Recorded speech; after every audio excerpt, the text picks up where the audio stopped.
You're listening to the AZ Wildcats podcast brought to you by Draftkings. Great deal going on. Put in $5 on these NBA games. Doesn't even matter who wins. You get 150 in free plays if you're a new customer.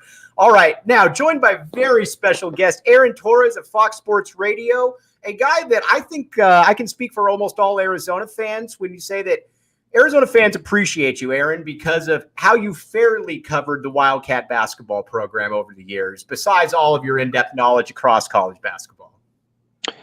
Well, I appreciate that, man. I honestly have always felt the love from Arizona fans, and I've talked to you about this. I've talked to other media members. I've talked to Sean Miller on my podcast about this. Haven't had a chance, obviously. Nothing to talk with Tommy Lloyd about yet, but no, I mean, I never intended to be the guy in the media that stood up for Arizona that isn't an Arizona guy, but I always thought a lot of the coverage was unfair. Especially relative to, say, I don't know, our reigning national champions as we speak, not naming any names in specific. But, listen, we can get into that if you want. We can get into whatever. But no, I never intended to be this guy. But I do appreciate the support of Arizona fans. Came out to Tucson this year for the first time and really felt some love there. But also just social media, my writing, my podcast, etc. I can't thank Arizona fans enough. Like I said, it was never the intention, just doing my job the way that I think it should be done. Okay, Aaron. Yeah, we're certainly going to get into that. I wanted to get your take, though, when obviously Sean Miller, Arizona part ways at this time a little bit more than a year ago. Now, when Tommy Lloyd was hired, what were your first impressions? What did you think of the hire? Well, I didn't have any super strong opinions on it. I will say, like, one, I certainly didn't think he was going to be this good. I think that really when you started to look at the timing of everything, Sean unfortunately let go, obviously 1 year left on his contract, 2 or 3 days after Gonzaga's season ends. And, in all of our heads, we're wondering, why did Arizona wait until a week or two after the season ended? And you start to realize that Tommy Lloyd was probably the guy that the school targeted. I thought he'd be fine. I understood why the school felt like they needed a clean break from Sean Miller, at the very least, that they could not extend the contract of him based on, everything that was still ongoing at the time and is still frankly ongoing now. But I didn't know who would be better. I didn't know who would be the right fit. I certainly did not see Tommy Lloyd doing what he did this year. Part of it, obviously, the credit goes to some of the players that he inherited from the previous staff. But I don't think there's any doubt that Tommy Lloyd maximized that first roster that he had this year in 2021, 2022. And I'm really excited to see how he builds this program going forward, including some of the guys, obviously, on last year's team that will be returning next year. It really was kind of a perfect storm when you think about it, because you don't really find the one thing, no matter what you think of Sean Miller, and I've said this from day one, the man could recruit. The man had an eye for talent. You look up and down this roster. Ben Mathurin wasn't a McDonald's All-American. Christian Koloko was a top 150 player. You can just Azuolas Tubelis, obviously from overseas, but still probably more of a top 60 type kid. He had a knack for fun. Dalen Terry was like top 50, top 40. I don't remember him being like top 10. Nope. Can't miss. Right, exactly. And so he always had, and this is after all the recruiting stuff came down, obviously, and he still was able to go out and find it. I think he'll be able to recruit very well at Xavier as well. You already see him get the UTEP kid who averaged 20 points a game. I think he'll be fine. But Tommy Lloyd comes in, a little bit of a different approach, more up tempo, and it's, I think that these guys kind of got the best of both worlds when you think about it. You got a coach initially that believed in you, that really wanted to put you out there. Then you got another coach in there that kind of came in and, for lack of a better term, unleashed you. I mean, you kind of got the best of both worlds right there. Yeah, it's funny. It felt like, the one time I did get in some Arizona fans' crosshairs was when I tried to give Sean Miller a little bit of credit for this year's current success. And I think a lot of people felt like I was taking a shot at Tommy Lloyd, and I wasn't at all. And right. Really, when I look at this 2021, 2022 team, and, now it's officially Coach Lloyd's program, and obviously we're still going to have a few holdovers from the previous regime. But, what I said all season was I thought two things were definitively true. Sean Miller deserved credit for leaving the cupboard bare for Tommy Lloyd. But I thought, as you just said, Mike, that Tommy Lloyd got the absolute most out of that particular group as you possibly could have. And, I don't think this is no disrespect to Coach Miller and his staff. I don't think we're talking about Christian Koloko as a potential first-round pick if Sean Miller's still there. I don't think we're talking about Dalen Terry as a potential player that could, depending on what happens at the NBA Draft Combine next week, depending on when this podcast posts or whatever, could play his way into the first round. I don't think we're talking about Ben Mathurin as one of the dominant players in college basketball. And so, I said that once or twice throughout the year, and I think people took it to mean that I felt like Tommy Lloyd didn't deserve credit and he inherited a full cupboard. No. He got the absolute most out of this group.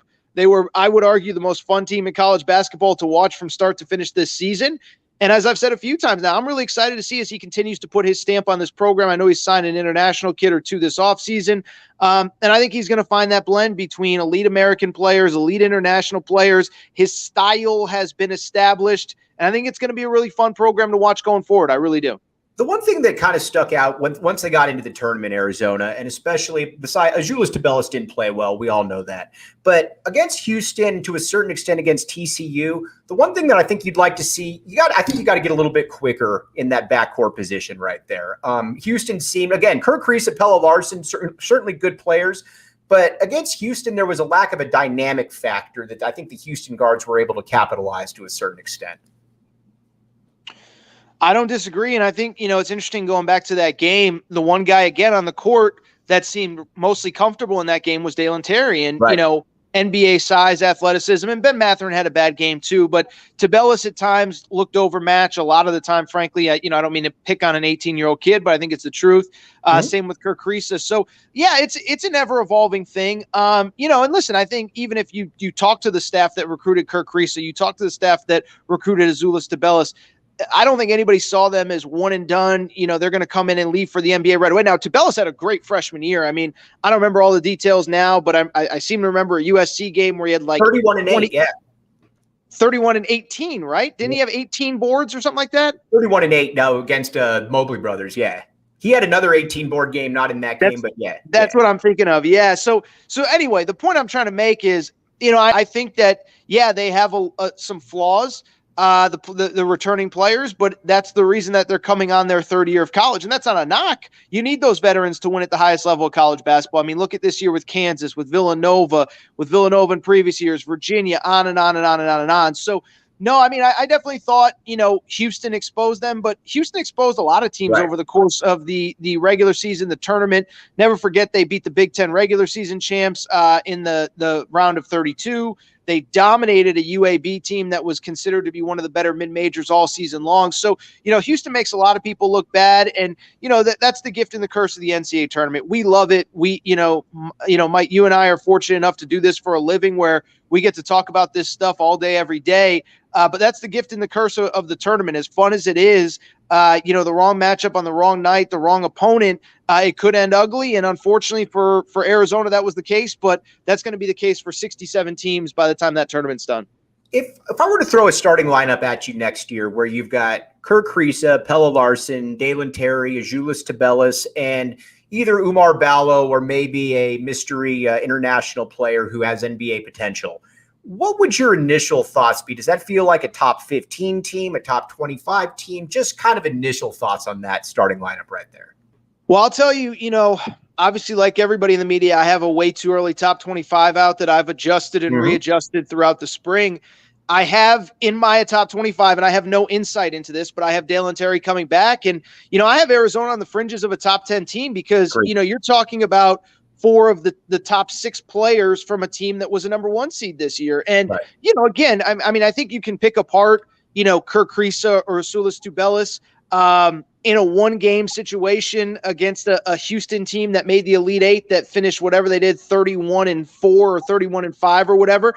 But listen, there's not many Houstons that are going to be on the schedule. I know we just got a game against Indiana, which could be a pretty good team. There's going to be some good out-of-conference opponents, but there's also a lot of Oregon States and Washington States, and I hate to say it, there's a lot of Arizona States on that schedule too, where you can build up a resume that puts you in pretty good position to, again, get a pretty high seed. So, if Dalen, first of all, I'm a big Dalen Terry guy, and part of it was I just really enjoyed watching Arizona, so I probably watched him more than most. I'm based on the West Coast, so staying up for a 7 p.m. Pacific, 10 p.m. Eastern tip isn't a big deal to me.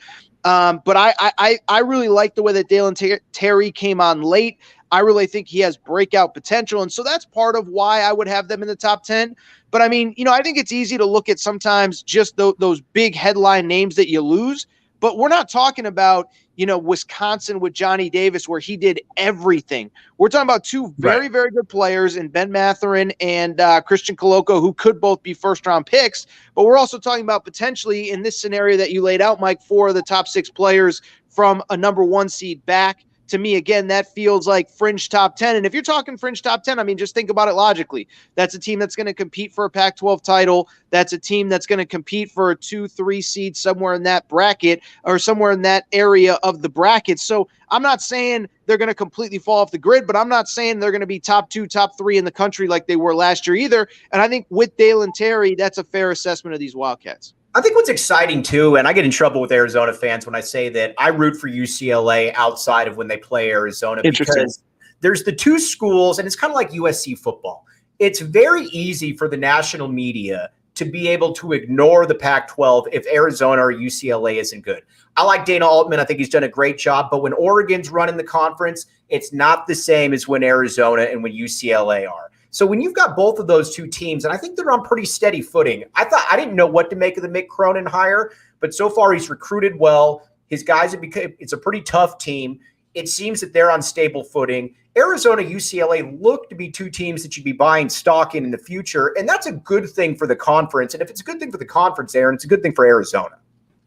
See, as having no skin in the game for either side, I agree with you. And I agree on the USC football analogy. From the football perspective, I've long argued the Pac-12 isn't the worst Power 5 conference. They just don't have a Clemson or an Oklahoma like in the Big 12, like in the ACC. Now I'm still talking about football the ACC is really bad once you get past Clemson in most years, but because Clemson can compete at the highest levels, you don't really talk about the ACC the way that you do in the Pac-12. And I think it's the same thing with basketball. I mean, I even remember 2-3 years ago, I don't remember which year exactly, but, Arizona was kind of in the middle of that rebuild towards the end of the Sean Miller era. UCLA was going through their thing. And, everybody said how bad the conference was. And I said, well, like you said, Mike, USC is pretty good and Oregon's really good, but it doesn't feel the same. And so I'm with you. And I just think it gets more eyeballs on the conference and the sport. I mean, think about how fun, maybe not by the end for Arizona fans, but that Tuesday night makeup game at Pauley Pavilion, yes. Completely packed house, national TV. I could be mistaken, but I think Jay Billis and whoever was in that night. And it was a showcase game, and it was a little bit of a later tip-off, but it was a showcase game for the league, rather than cramming in, all 6 Pac-12 games on a Thursday like the league tends to do. I really liked that, and I really liked, that moment in time for the league. So anyway, I'm getting long-winded here. You're the voice of Arizona. I'll defer to you on how many Arizona fans actually prefer when UCLA is good, but I tend to agree with you. I just think it's good for the league. Again, not just that game, but the game that I was at in Tucson, the Pac-12 championship game. And I believe it all to be true. I've always thought too that. Go ahead, sorry. Yeah, no, I was just going to say the rising tide raises all boats. And, even when an Oregon State or a Washington State can say, hey, Arizona overlooked you, go into Tucson and beat their butts, once a year and play them twice a year. I think that helps the league as a whole as well. All right, people, real quick, let me tell you about the Draftkings Sportsbook app, code word PHNX. Here's the deal. You put in $5 on the NBA games, you get $150 in free plays. New customers only. Eligibility restrictions apply. 21 and up, Arizona only. I picked the Miami Heat before the season to win the NBA title. Whoa. Yeah. What do you know? You're one of those. Sorry. I'm just – we'll see. I put in $25. It seemed like a pretty good odds at, plus 1,400. So far, so well, but we'll see what happens right there. DraftKings Sportsbook app, code word PHNX. Where are we going to get to, Aaron? I just was going to say that was a hell of a play. And by the way, as somebody who works with DraftKings as well, they just updated the college basketball odds as well. I don't mean to ruin the moment here. I don't know if you're going to have to edit this out after, but they just edited the college basketball odds. I'm just impressed that you like the Heat, because I don't think anybody, I haven't heard of anybody seeing them as a potential title contender, except for you, Mike, except for you. I threw that out on Twitter back in late 2021. Just wanted to get it out there. I figured that I would be beaten up, but you know what? So far, so good. My big thing is I think Jimmy Butler is very underrated in the grand scheme of things. I think people look at him as a complimentary piece when in actuality, he's a guy that I've always felt can take over games when he needs to. So, and the Heat structure I've always felt was good. So again, I thought it was a good value pick right there. So. Very good. All right, now let me talk to you a little bit about the conference. Larry Scott's out. George Kliavkoff is in. I got to talk with George Kliavkoff very briefly. He wouldn't even remember me. It was about a 3 or 4 minute conversation. But as somebody, Aaron, that is connected nationally like yourself, what do you think about the hire? The only thing that I came away from thinking is this guy gets it at a national level that Larry Scott didn't. One, I agree with that assessment. Two, as dumb as this sounds, and it probably means nothing in the grand scheme, when Greg Sankey went last week, the SEC commissioner, to meet with people in Washington about a federal, NIL bill, I thought it was important that the Pac-12 commissioner was alongside him. I really did, because I think we all understand that the commissioner of the SEC is probably, frankly, the most powerful person in college sports right now. Even if that should be the president of the NCAA, it really is the commissioner of the right. SEC. But to have by his side the commissioner of the Pac-12, I think it means that in an ever-evolving landscape in college sports, especially, by the way, when a lot of these other conferences have new leadership as well, the ACC, the Big Ten with Kevin Warren, that this guy, is, I don't know what the right word is, but respected maybe, and I don't know what the right word is, but it said to me that he's in the right meetings with the right people at the right times. And, there's going to be certain limitations that the Pac-12, not limitations, but, things that the Pac-12 deals with that other conferences just don't, the distances, the geography, all that stuff. I don't think that's an excuse. I think that's a reality. Obviously, the Pac-12 network has not been the boon that Larry Scott sold us on, a decade plus ago. But, I also think, as I said a minute ago, really, I've never thought of the Pac-12 as bad as a lot of other people have. I mean, you go to the football side, Utah's been a really solid program forever. Oregon's a really solid program. The thing that's been lacking is USC. By the way, I know Arizona's on the way up with Jed Fish, et cetera, recruiting at a level that they haven't in a long time. I just bring it up to say, I think that the Pac-12, we only talk about the negatives with the Pac-12, and I'm not saying that the resources and the financial support and the football stadiums look like they do in the SEC.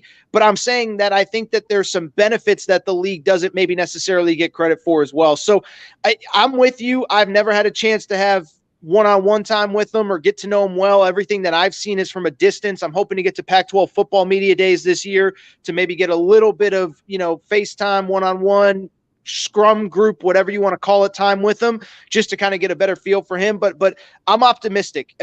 Part of it is I don't think it can be much worse than Larry Scott, but also, if you are going to replace him, this guy seems like, as you said, the way you said it, he gets it, and we'll just see what he can do to really help the profile of the conference going forward. All right, Aaron, let's talk about now where you really kind of stole the heart of Arizona fans, and not because you were being quote-unquote pro-Arizona, because you were calling things the way they were. Everybody knows about the NCAA or the FBI investigation into Arizona about Book Richardson. Obviously not good stuff. But what drove, I think, people here in Tucson crazy were two different things. First of all, the DeAndre Ayton report by ESPN that was – they moved dates around, but they never walked it back. There was nothing that ever came of it, but it was reported as fact. And then the Kansas situation, where Kansas wins the national championship, and there's a lot more things that are directly linking Bill Self, text messages, etc., to improprieties than Sean Miller. But if you watch ESPN, it's very much of a, well, let's take a wait and see approach. We don't know everything. But with Sean Miller, it's like, well, let's just tar and feather him right now. That's where I think it's not so much that everybody knows Book Richardson was doing things he shouldn't have, but I think it was the lack of consistency on the majority of the national coverage that really irked Arizona fans. Yeah, and I don't, be careful what I say. I think that's unfortunately a lot of the media coverage in general it's biased, it's one-sided, there's an agenda. And you could probably guess what I'm talking about when I say stuff like that. But to keep it to Arizona, to keep it to college basketball, I think there's no doubt. And listen, to me, I think it really started for me the night of and the follow-up subsequent of that DeAndre Ayton report. And, Right. It's cliche, but I remember where I was when I saw that, whether it was they broke into a game or there was an ESPN ticker or it came across social media. I don't remember all the details. But listen, there are some social media posts that I'm not proud of. There's some tweets that I'm not proud of talking about the program in that moment.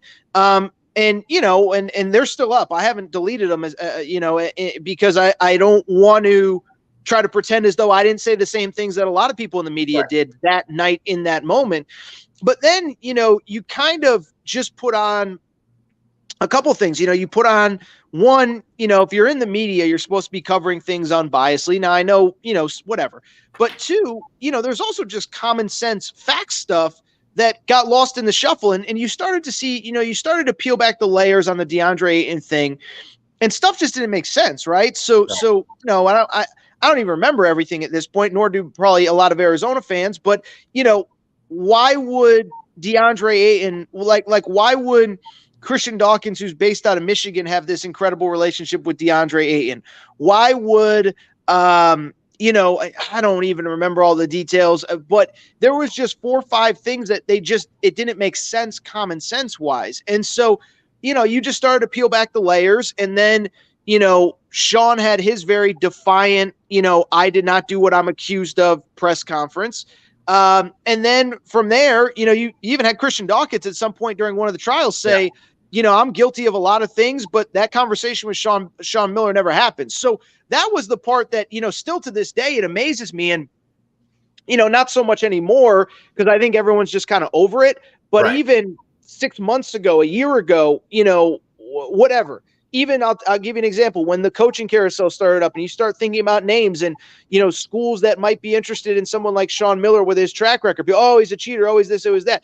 And it's like, I still think besides Arizona fans, 90% of the public, 99, 100%, I don't know what it is, think that report is true. And that is very concerning. And I feel, now I don't necessarily feel bad because Sean's been able to bounce back and his career's back on track and he's at a place that he wants to be. But there was a time where we thought Sean Miller might never coach again over a report that simply isn't true. And then the Kansas stuff, I've been saying that as well for years, is like, you just look at the reports, and I don't have all the text messages in front of me, but when Bill Self is texting a guy, I got to get me some dudes, or you got to get me some dudes, and the guy's like, I've never let you down. You can it's a lot more. Yeah, it's a lot more direct link than anything that happened at Arizona. So, I don't want to continue to relitigate the past. I know a lot of Arizona fans have moved on, but, again, like I told you to lead the show, Mike, I never intended to be this guy or get on this soapbox or defend this person. It was just, at first was just reporting and presenting the facts. And then after that, when I saw nobody else would, or nobody wanted to deal with the social media mob, or nobody wanted to look at the facts, or nobody wanted to admit the truth, I just kept doing it. And by the way, one last thing before we get on it, these people that continue in the media that just continue to acknowledge facts. I mean, I don't generally call out other media members. I just, if it's an opinion-based thing, everyone's entitled to their opinion. But when Seth Greenberg goes to College Game Day and he says there's more facts to come out, what facts? What the else? NCAA investigation's done. The FBI trials are done. What other facts are there to come out? And then he tries to do this thing of, if you can boo me if you want, but if you want to look bad, Arizona fans, then you go ahead and look bad. It's like, dude, I'm not trying to criticize other people in the media. I've had this stance forever. I don't criticize other people for their opinions. I criticize people when they're being disingenuous. And whether Seth Greenberg doesn't know the facts, doesn't understand the facts, by the way, there's a lot of very highly paid producers and stat people and researchers that should be getting in Seth Greenberg's ear or with him in a pre-production meeting, say, hey, this is the latest. These are the facts according to the government of the United States and according to the NCAA.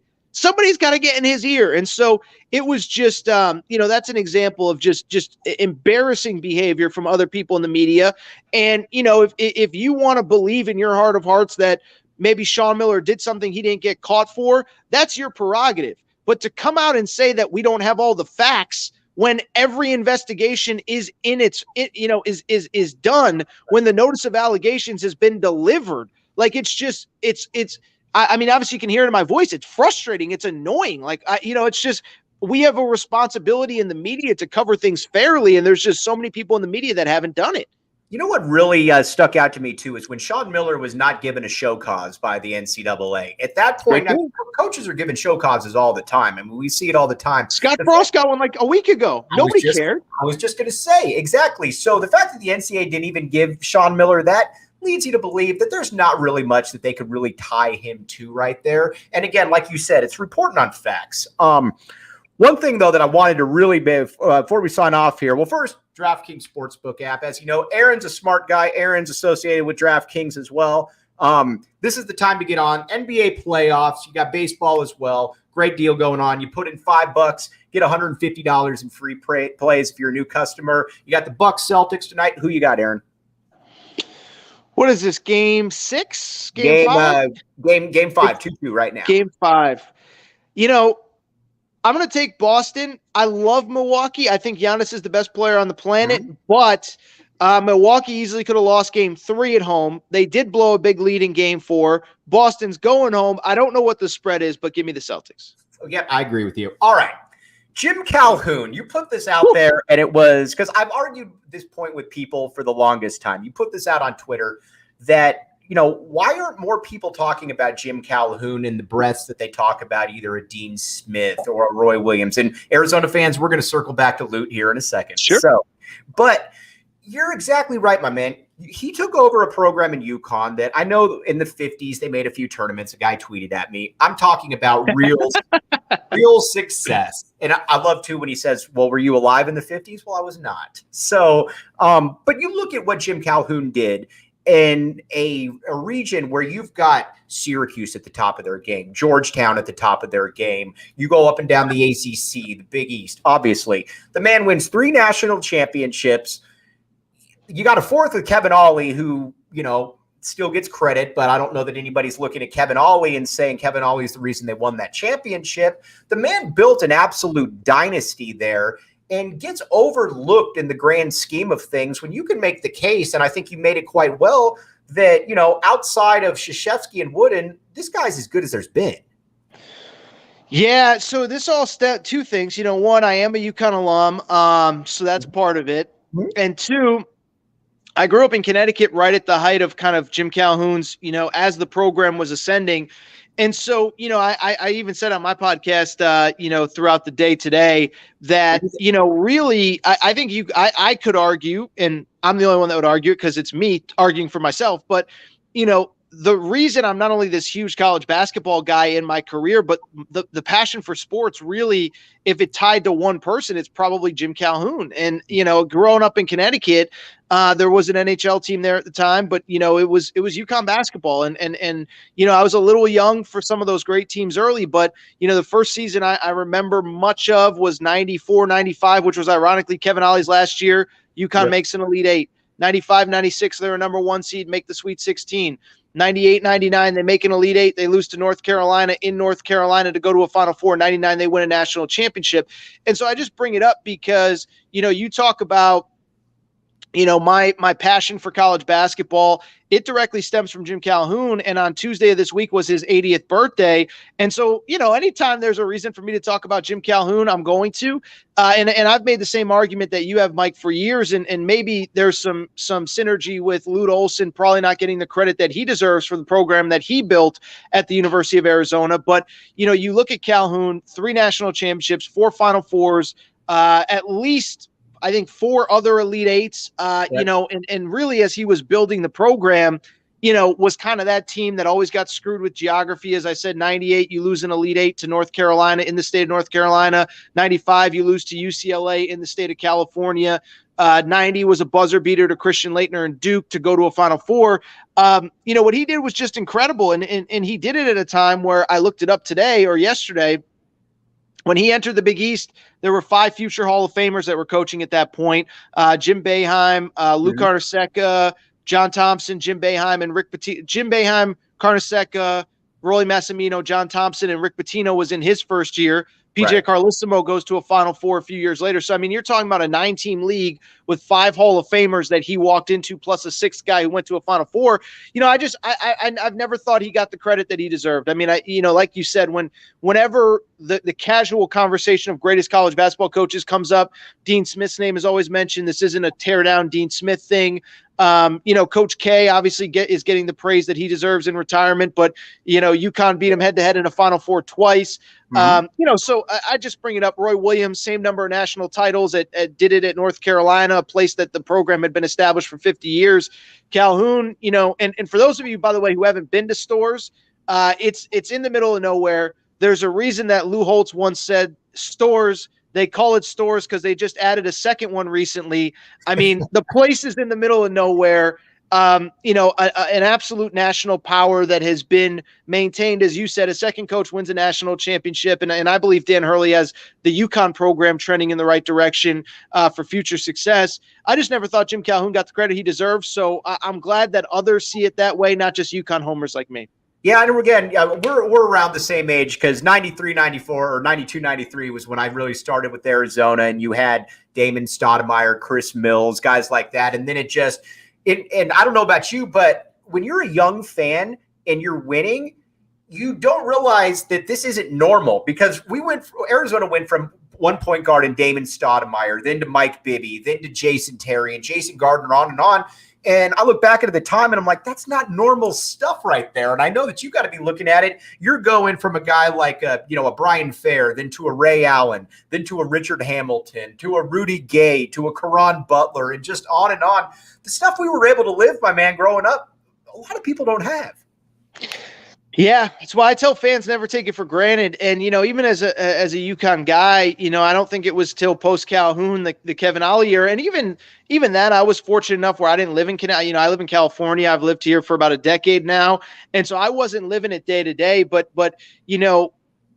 there's not much going on in Connecticut, and it makes it that much worse when UConn's struggling. And so, I always tell fans, don't take it for granted. I'll give you just an example from the world we're living in now. By the way, Arizona's a perfect example. I think most Arizona fans understand what Sean Miller did, and not trying to make this into a Sean Miller thing, whatever. But, he took Arizona to 3 Elite Eights. Correct. And what's funny is I think most Arizona fans realize how hard it is to get to a Final Four. But every time I would mention Sean Miller, oh, he's overrated, he never went to a Final Four. It's like, that's really, really, really hard. Don't take going to multiple Elite Eights, including a 2014 game that I was at in Anaheim. That was a 1-possession game for like the last 11 minutes of the game or whatever. Yes.